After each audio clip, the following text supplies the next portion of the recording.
Shabbat Shalom, everybody. Today, our message was written by Mauricio Quintero. Thank you, Mauricio, for this beautiful message. And it's Parashat Ekev. And we begin with, it says in Proverbs 21:21, he who pursues righteousness and love finds life, prosperity, and honor. He who pursues righteousness and love finds life, prosperity, and honor. This parasha Ekev lists a series of practical mitzvot, commandments, which, if fulfilled by the Israelites, would allow them to enjoy prosperity in the land that they would inherit, while banishing the Canaanites and establishing peace. Moses revisits the past years of the Israelites in the desert.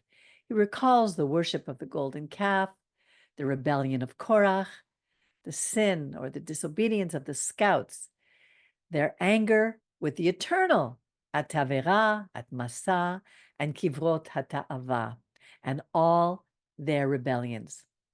He reminds the people that despite their mistakes, God's love for them is immense, that he forgave them, handed them a second set of tablets, and allowed them to do teshuvah, to return to God.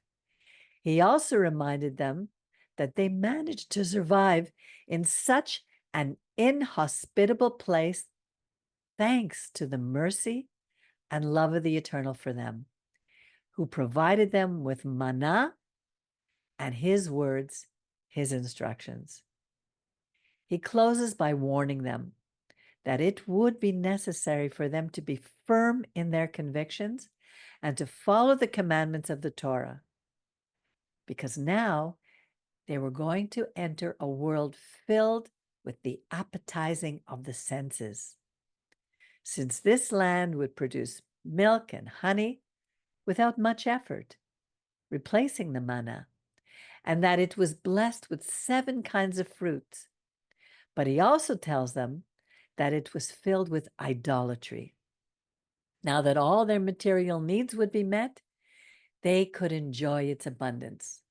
However, this might lead them to think that it was because of their efforts, which were visible, and not thanks to the powerful hand of God, which was not visible, and that this would cause them to forget their origins and become arrogant.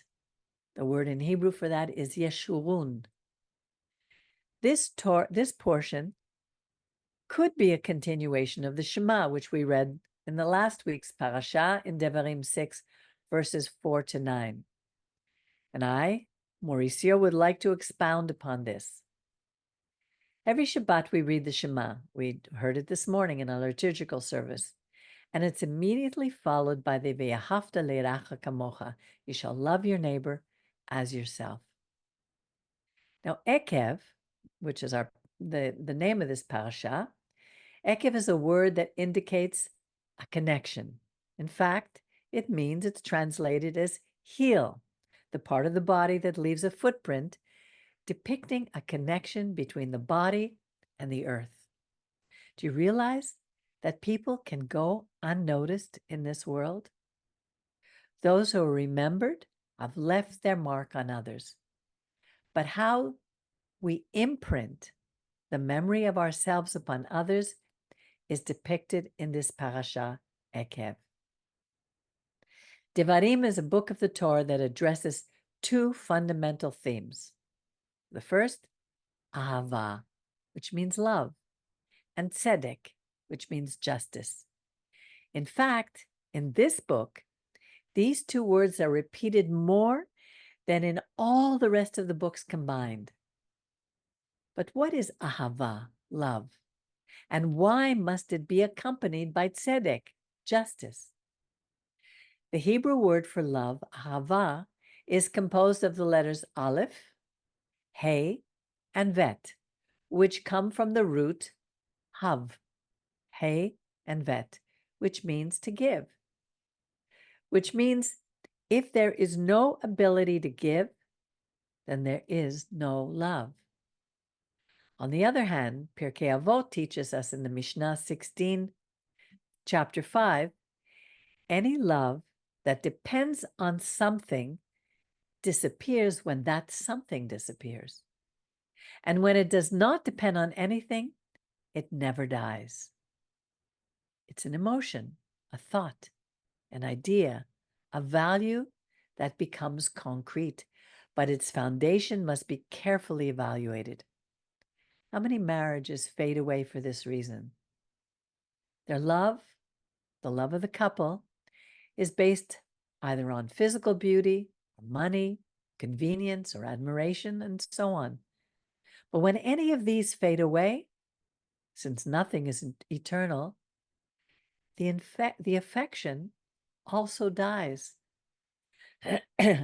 Rabbi Arturo Kanner says, after the Shema comes love of one's neighbor.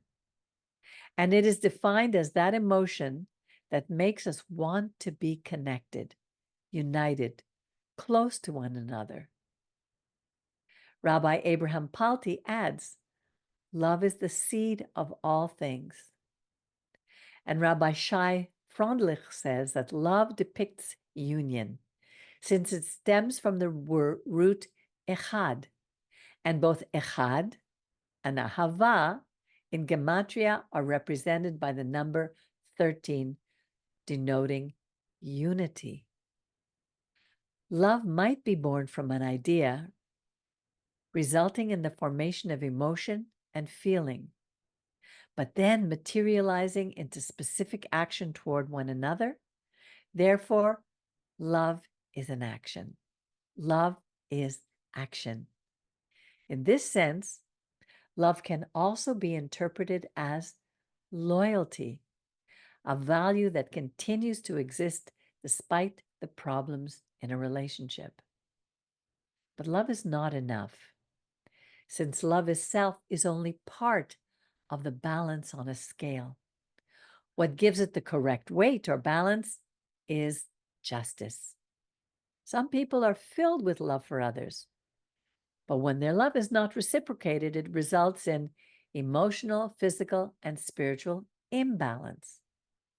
This brings up the idea of agape love, or unrestricted love, or unconditional love, or long-suffering love, which, by the way, is an idea wrongly mistaken from Rav Shaul in 1 Corinthians 13, and unrequited love.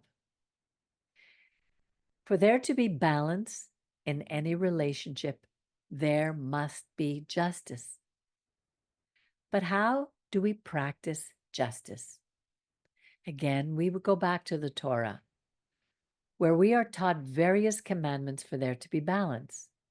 For example, in this parasha, God showed his love to Israel by providing for their physical needs, their protection, their shelter, and their food. However, this love had to be reciprocated by the Israelites with acts of justice, such as the ones mentioned in this portion. Remembering that there is a God, acknowledging what he has done for us, wanting our desire to know him, and working to keep his commandments, as we read in chapter 8. In our everyday lives, we do the same. At home, in our marriage, in our relationships, and so on. If we want to live with love, it must be exercised in a practical way, using love and justice. Here's some simple examples. You serve breakfast to your spouse. You do it out of love. And it's a way of demonstrating your love by this action without words. Without words, it's saying, I care about you. I'm interested in you. I want you to enjoy yourself. I want you to be well fed, and so on. The spouse is showing love. And what would be justice? When the other spouse says, thank you, my love, for taking care of me or thinking about me. If justice is not present in this relationship, sooner or later, there will be an imbalance and most probably a breakup. Here's another example. God would give us the promised land, but not as the result of us saying in our heart, I'm good enough, I'm virtuous enough, I'm enough. We read this in chapter 9, verses 5 to 6. The Eternal's love is manifested at all times by forgiving our mistakes, like he did at the incident of the golden calf, and by giving us a ketubah, which is a Jewish marriage contract. And in this case, the ketubah are the 10 sayings or the 10 commandments in exchange for having granted us teshuvah, the ability to return to God. He also tells us in Devarim 30, verse 6, the Eternal, your God, will circumcise your heart. The Eternal, your God, will circumcise your heart. Yet here in Devarim 10:16, he tells us to circumcise our hearts.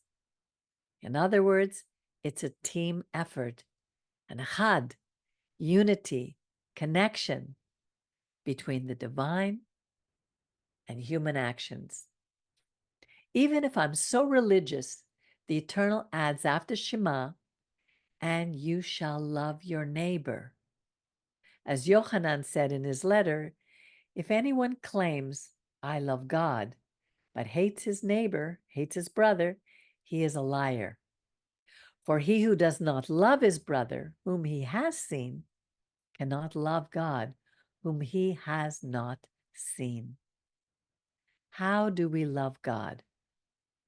Well, we love him by paying a fair salary to our employees, by maintaining healthy relationships with them, by not taking away his cloak, etc. Concerning the Eternal, God makes the sun rise each day. He provides us with water, with oxygen, with food, with shelter, with clothing, and so much more. But we often think that it's thanks to how good we are, to what we have done, and we allow the ego to overtake our senses. We forget about prayer. We forget about study and having good thoughts and doing good deeds. This creates imbalance. Now let me repeat Mishlei that I read at the beginning. He who pursues justice and love finds life, prosperity, and honor. He who pursues justice and love finds life, prosperity, and honor. My prayer this Shabbat is that we be a people who pursue justice in balance with love in order to find life, prosperity, and honor. Shabbat Shalom.